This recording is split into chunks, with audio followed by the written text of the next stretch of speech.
हरियाणा के रोहतक में जनसभा को संबोधित करते हुए सीएम धामी ने कहा कि पीएम मोदी के मार्गदर्शन में हरियाणा की डबल इंजन सरकार ने प्रदेश की प्रगति और विकास के लिए नए काम किए हैं। बीजेपी की सरकार ने पिछले 10 सालों में बुनियादी ढांचे को मजबूत किया है। हरियाणा सरकार ने कई नई योजनाओं के जरिए गरीब, किसान और मजदूर वर्ग को मजबूत करने का काम किया है। धामी ने बीजेपी सरकार की नीतियों और योजनाओं के बारे में बताते हुए कहा कि पार्टी विकास, रोजगार और महिलाओं की सुरक्षा के लिए लगातार काम कर रही है। आपको बता दें कि हरियाणा में 5 तारीख को वोट डाले जाएंगे और 8 अक्टूबर को नतीजे घोषित किए जाएंगे।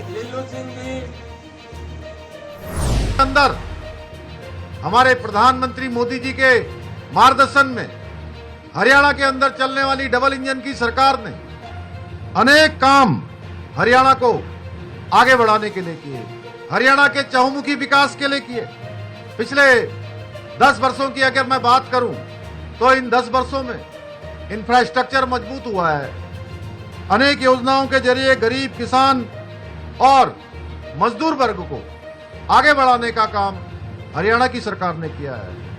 अगर हम सड़कों की बात करें तो 2014 से पहले जब लोग पूछते हैं कि 10 सालों में हरियाणा किस प्रकार से विकास की ओर आगे बढ़ा, तो भाइयों बहनों तो याद आता है कि हरियाणा के अंदर सड़क का क्षेत्र हो, रेल का क्षेत्र हो, हवाई अड्डे हो, अस्पताल हो, मेडिकल कॉलेज हो, या फिर पेयजल की जो बड़ी समस्या होती थी, उन पेयजल की बड़ी समस्याओं में भी अभूतपूर्व रूप से हरियाणा के अंदर काम हुआ है। महाराष्ट्र की शिंदे सरकार ने गाय को राज्य माता घोषित कर दिया है। इस पर हरिद्वार के संत समाज में खुशी की लहर है। अखाड़ा परिषद के अध्यक्ष रविंद्र पुरी महाराज ने महाराष्ट्र की शिंदे सरकार के फैसले का स्वागत करते हुए कहा कि ये एक अद्भुत कदम है।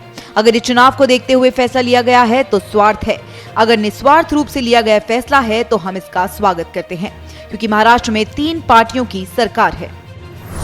ये शिंदे सरकार का स्वागत योग्य कदम है और अगर राज्यपाल के द्वारा अधिसूचना जारी की गई है तो कहीं न कहीं चुनाव को लेकर के अगर ऐसा किया गया तो इसमें स्वार्थ है, और निस्वार्थ और निष्काम भाव से अगर ये प्रयास शिंदे सरकार ने किया है, क्योंकि वहाँ 3 दलों की साझी सरकार है और गाय माता को वहाँ की राज्य माता के रूप में दर्जा अगर दिया गया तो विधानसभा में प्रस्ताव पास करके एक विधेयक बनाना चाहिए जिससे कि दूसरे राज्य उसका अनुसरण करें।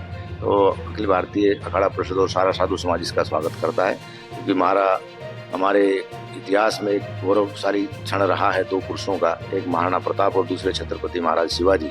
शिवाजी महाराज का शासन रहा है और अपने आप में सनातन धर्म की पताका रही है। वहाँ संतों की तपोभूमि, दत्तात्रेय भगवान का तपोभूमि रहा है।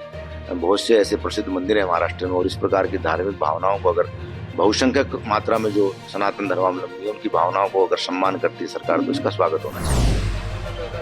रुड़की के बोट क्लब स्थित आईआईटी के इंस्टीट्यूट ऑफ खेल काउंसिलिंग के बाहर बीजेपी विधायक प्रदीप बन्ना ने कार्यकर्ताओं के साथ धरना प्रदर्शन दिया। कार्यकर्ताओं ने आईआईटी रुड़की के खिलाफ जमकर नारेबाजी की। विधायक प्रदीप बन्ना का आरोप है कि आईआईटी रुड़की प्रबंधन ने एक बॉर्डर बनाते हुए शहर के लोगों की आवाजाही पर रोक लगा दी है। इसके अलावा पास की व्यवस्था भी बंद कर दी है। विधायक प्रदीप बन्ना ने रास्ता खुलवाने और बच्चों के लिए झूले लगवाने के लिए जॉइंट मजिस्ट्रेट को ज्ञापन सौंपा। वहीं इस मामले पर जॉइंट मजिस्ट्रेट आशीष मिश्रा ने कहा कि विधायक प्रदीप बत्रा की शिकायतों पर जल्द ही आईआईटी रुड़की के निदेशक से बात करके मामले का हल निकाला जाएगा। आईआईटी रुड़की की तानाशाही हट धर्मी के चलते हुए आज यहाँ पे धरना दिया गया। आईआईटी रुड़की ने एक बॉर्डर बना दिया है रुड़की और आईआईटी के बीच में, वो बॉर्डर नहीं चलेगा। रुड़की आईआईटी का एक अभिन्न अंग है, आईआईटी रुड़की का एक अभिन्न अंग है, इन दोनों को अलग नहीं किया जा सकता। जो उन्होंने वहाँ पर एंट्री बंद कर दी हमारे बुजुर्गों की, महिलाओं की, और गेट पे उनके साथ दुर्व्यवहार हो रहा है, उसको लेकर आज यहाँ पे शांतिपूर्वक धरना दिया गया। जॉइंट साहब को ज्ञापन भी दिया गया और ये बोर्ड कर रुड़की जनता के लिए आज तक खुल गया है। ये यूपी इरिगेशन की प्रॉपर्टी, यहाँ पे झूले लगाए जाएंगे, पार्क बनाए जाएंगे और हमारी जनता यहाँ पर आकर बैठेगी और गंगा दृश्य का आनंद सब लोग लेंगे। बताया गया कि केंद्र और राज्य सरकार द्वारा प्रयोगशालाएं बनाई जा रही है, कोई ऐसा पास हुआ है? देखिए आईआईटी कैंपस इतना बड़ा है, एकड़ों में जमीन है, वहाँ प्रयोगशाला बनाना, यही प्रयोगशाला बननी है रुड़की के बीच में। उन्होंने जब अपना कैंपस अलग कर लिया, हम भी उनको रुड़की से अलग कर देते हैं।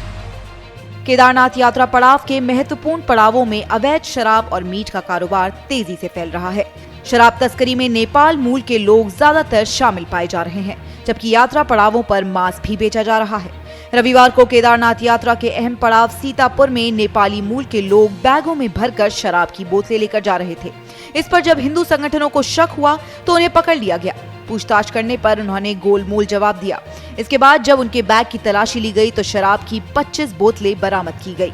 वहीं अब विश्व अखाड़ा परिषद के धर्म संस्कृति विभाग भैरव सेना के साथ स्थानीय लोगों में आक्रोश बना हुआ है। इससे पहले भैरव सेना और विश्व अखाड़ा परिषद के कार्यकर्ताओं ने सीतापुर बाजार से कुछ दूरी पर अवैध तरीके से मांस बेचने की शिकायत पर छापेमारी की थी। इस दौरान डीप फ्रीजर में सड़ा गला मांस बरामद हुआ था, जबकि धार्मिक पड़ावों में मांस बेचने की अनुमति नहीं है।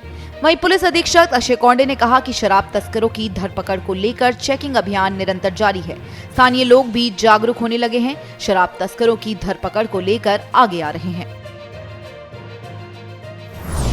इसमें 2-3 प्रकार का अभियान हमारे द्वारा चला जा रहा है, जिसमें 2 दिन पहले हमें सक्सेस भी मिला था कि जो सोनप्रयाग एरिया में एक दारू की बड़ी खेप जो है वो हमने पकड़ी हुई थी।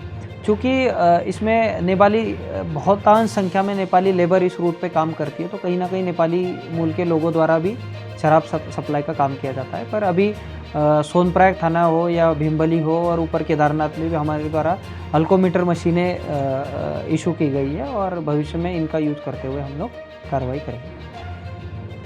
सामने आया है कि यात्रा मार्ग पर जो है कुछ लोग अवैध रूप से जो है मीट मछली का कारोबार कर रहे हैं।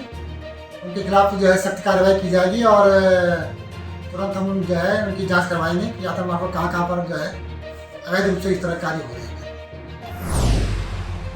चारधाम यात्रा के रास्तों पर आई आपदा के बाद से अब तक कई रास्ते बंद पड़े हुए हैं। अब उन सभी सड़कों को खोलने का काम तेजी से किया जा रहा है।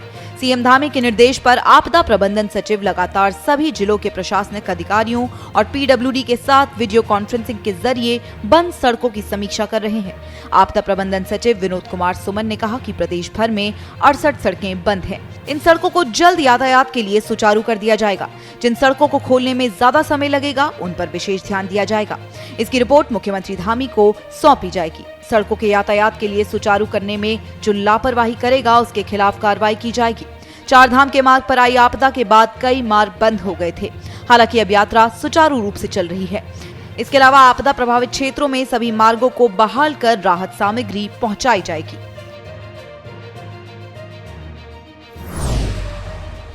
मसूरी के तुनेटा गांव में ततैयों के काटने से पिता और पुत्र की मौत हो गई। रविवार को जंगल में गाय चराने गए 47 साल के सुंदरलाल और उनके 8 साल के बेटे अभिषेक पर ततैयों ने हमला कर दिया। इस हमले में दोनों बुरी तरह से जख्मी हो गए, जिसके बाद उन्होंने दम तोड़ दिया। इस घटना के बाद पूरे गांव में शोक की लहर है।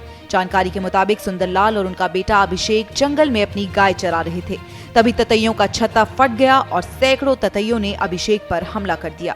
बेटे की चीखें सुनकर पिता दौड़े और अपने बेटे को घेर लिया, जिसके बाद ततैयों ने सुंदरलाल को भी अपना शिकार बना लिया। वहीं पिता पुत्र की मौत के बाद प्रशासन की तरफ से 6-6 लाख रुपए के मुआवजे का ऐलान कर दिया गया है। धर्मनगरी हरिद्वार के डीएम कर्मेंद्र सिंह ने जिला अस्पताल में औचक निरीक्षण किया। सुबह अस्पताल पहुंचे डीएम ने अस्पताल की ओपीडी, ऑपरेशन थिएटर, कर्मचारियों की मौजूदगी और साफ सफाई की व्यवस्था देखी। अस्पताल में साफ सफाई ठीक न मिलने पर डीएम कर्मेंद्र ने अधिकारियों को साफ सफाई की व्यवस्था दुरुस्त करने के निर्देश दिए। वहीं जिला अस्पताल की पुरानी बिल्डिंग और महिला अस्पताल परिसर में बनकर तैयार हुई नई बिल्डिंग की भी बारीकी से निरीक्षण किया गया। डीएम ने जानकारी देते हुए बताया कि जिला अस्पताल की बिल्डिंग जर्जर हालत में है, इसलिए अब नई बिल्डिंग का निर्माण किया जाना है। तब तक के लिए अस्पताल को 200 बेड वाली नई बिल्डिंग में शिफ्ट किया जाएगा।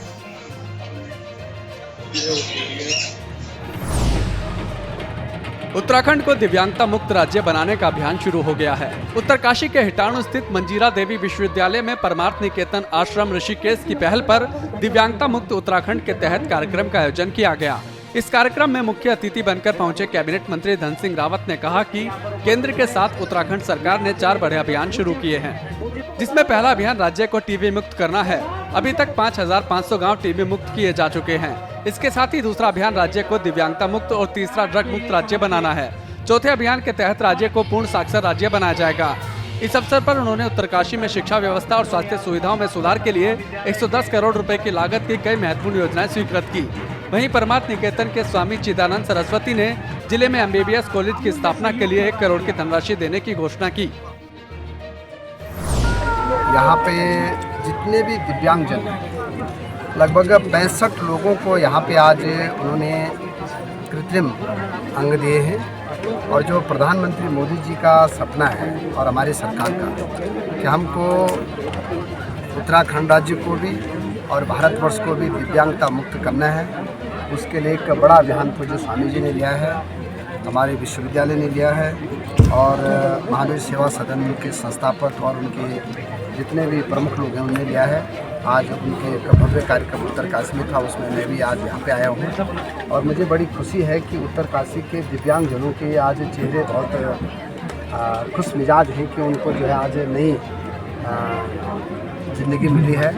और मैं कह सकता हूँ कि यही प्रधानमंत्री मोदी जी का भी सपना है कि जो विकसित भारत की कल्पना है उनकी कि कोई भी व्यक्ति जो दिव्यांग है वो जो है मुस्कुरा के रहे और उनकी जो भी दिक्कतें हैं वो सरकार पूरी करे। आज तीनों संस्थाओं का मैं उत्तराखंड सरकार की ओर से बहुत बहुत धन्यवाद। देहरादून में सीईओ साइबर क्राइम अंकुश मिश्रा ने नई तरह की साइबर ठगी से बचने के उपाय बताए हैं। हाल ही में एक नई तरह की साइबर ठगी का मामला सामने आया है, जिसमें साइबर ठग हूबहू थाने या कोतवाली की तरह दिखने वाला सेटअप तैयार कर रहे हैं। साइबर ठग पुलिस की ड्रेस में लोगों को वीडियो कॉल कर उन्हें धमकाते हैं और फिर पैसा निकलवा लेते हैं। किसी भी तरह की साइबर ठगी से बचने के लिए साइबर क्राइम सीईओ अंकुश मिश्रा ने कहा कि किसी भी अनजान कॉल के आने पर लालच में न आए। अगर कोई भी फ्रॉड कॉल आता है तो इसकी शिकायत साइबर क्राइम पुलिस स्टेशन में करें। वहीं अगर आपके खाते से पैसे निकाल लिए गए हैं तो तुरंत 1930 नंबर पर संपर्क करें। उत्तराखंड में पहाड़ों की रानी मसूरी में कलाकारों का जमावड़ा देखने को मिला।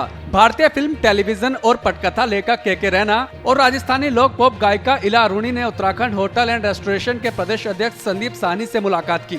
इस मौके पर दोनों के रैना और इला अरुणी ने माल रोड में खूबसूरत नजारों का आनंद लिया। इस दौरान इला अरुणी ने कहा कि अंग्रेजों के समय से बना यह पिक्चर हॉल एक हेरिटेज हॉल है जिसे पुनर्जीवित किया जाना चाहिए। उन्होंने कहा कि उत्तराखंड के मंत्रियों से बात की है। धामी सरकार द्वारा प्रदेश में फिल्म इंडस्ट्री के लिए बनाई जा रही पॉलिसी बेहद अच्छी है।